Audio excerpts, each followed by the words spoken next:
backstage at the Adrian Art Center with Ramón Tebar. He's a world-renowned conductor whose every gesture speaks volume.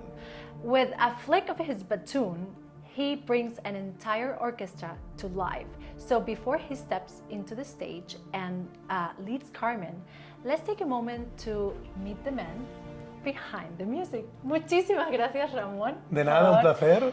Brindarnos estos minutitos. So you do not raise your voice, you raise your batoon. It is a quiet presence, but it is very, very, very powerful.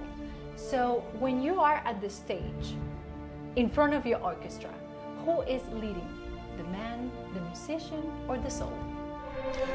I would say that the three of them. Three of them? Yes, I mean it's important that the man, the person, who's the one who gets the interpretation about the music, but also we have feelings. Also, this opera Carmen specifically is about passion, love, and hatred, and jealousy. So those are all feelings that we have. So that's why it's important to be a musician, an artist. First to feel as a person. Then of course the musician, the technique, and in my case as a conductor. But I'm the only musician. This is real behind the scenes. Exactly. We are listening. This is opening night. We're getting ready, and we were very close, so that's why you can hear that. So as I was saying, as a conductor, I'm the only musician who doesn't make any sound. The chorus, the singers, they sing with the voice. The violins, everyone plays and makes sounds, so but the conductor, exactly. But we use our gesture, and of course we have to put all our soul, otherwise, this would be empty music, So you started with a string instrument, then you transitioned to piano. Yeah. But it was until learning from these great singers that you kind of got introduced to this storytelling by these gestures, and that's how you found your passion for conducting. Is that correct? Exactly. I never thought of being a conductor. As you said, I started with guitars, with violin, then with piano. Banda. Exactly, una banda. In Valencia, my hometown. There's a long tradition of wind bands. And I started like many other kids, of course, and later, the piano was my instrument. So after many years of studying the piano, then I got to do a lot of chamber music and a lot of music with singers. And it's in there when I started loving the voice. I think it's the best and the most beautiful instrument. So thanks to meeting many great singers, some of them very, very famous, like Montserrat Caballé.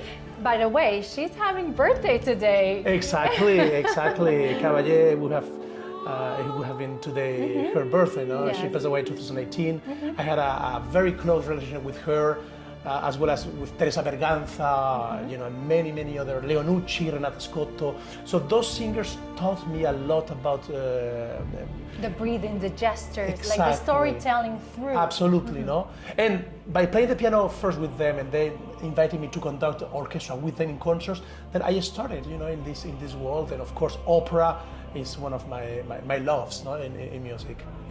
So what does silence mean to you, both in life and as a musician? Well, silence is more important than people think, but even more for a musician. Although we always are making sound, silence is the second most important thing, if not equal to sound, because as Mozart says, the music is between the notes, and between the notes there is silence. It's a silence. Also in my private life, people sometimes think that I'm always listening to music. It's all the contrary. The more silence I can get, the better, so I can get more inspiration, or even thinking more about the music I'm going to perform. So if each section of an orchestra is invited in a dinner party, what instruments will play like the fun part, the one that is always speaking, the quiet? how would you separate each section of an orchestra into a body, like bring it to humans? Yeah, well, any instrument can do either dramatic, you know, music or funny music, comic music. But there are some instruments that, you know, we usually associate with that. For example, the bassoon. The bassoon is many times associated with comic music, you know, because of the sound. It's the biggest of the woodwind instrument, but also the double bass, the trumpet sometimes, and mostly the percussion section. The drums. No? So you can have, I mean, every instrument should be able to perform the music in all the different, the most variety way of feelings, no? And that's why the orchestra for me is also, together with the voice, the most magnificent instrument. Although I love the piano. Well, thank you so much, Ramón, for having us here in your dressing room just minutes before. Is this the real? This is the that score. You're gonna use? Exactly. This is the score of Carmen, as you can see, you know, with all my annotations. You have your notes? All of them, because I've done it for so many years, so many times, so many continents. And well, you know, it always comes with me whenever I conduct Carmen.